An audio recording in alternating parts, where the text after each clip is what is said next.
शहर नगरपालिका निवडणुकीची रणधुमाळी सुरू झाली असून भारतीय जनता पक्षाने अधिकृतरित्या तयारीला वेग दिला आहे. शहरातील भाजपाच्या मुख्य कार्यालयात सध्या भावी नगरसेवकांचा मोठा उत्साह पाहायला मिळत आहे. भाजपाने उमेदवारी अर्ज भरण्याची 10, 11 आणि 12 डिसेंबर अशी 3 दिवसांची मुदत जाहीर केली आहे. या घोषणेनंतर शहरातील विविध प्रभागांमधनं तिकीट मिळवण्याकरिता इच्छुक असलेल्या कार्यकर्त्यांनी कार्यालयात सकाळपासूनच गर्दी केली आहे. पक्षाच्या कार्यालयात इच्छुक उमेदवारांची तुफान गर्दी होत असून पहिल्या 2 दिवसातच 397 जणांनी फॉर्म भरले आहेत.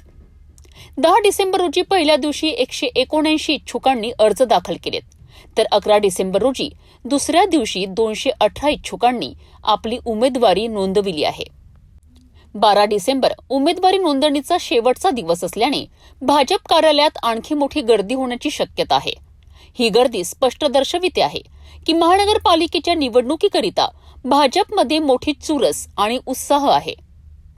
तिकीट कोणाला मिळणार आणि कोण मैदानात उतरणार याकडे आता संपूर्ण शहराचे लक्ष लागले आहेत.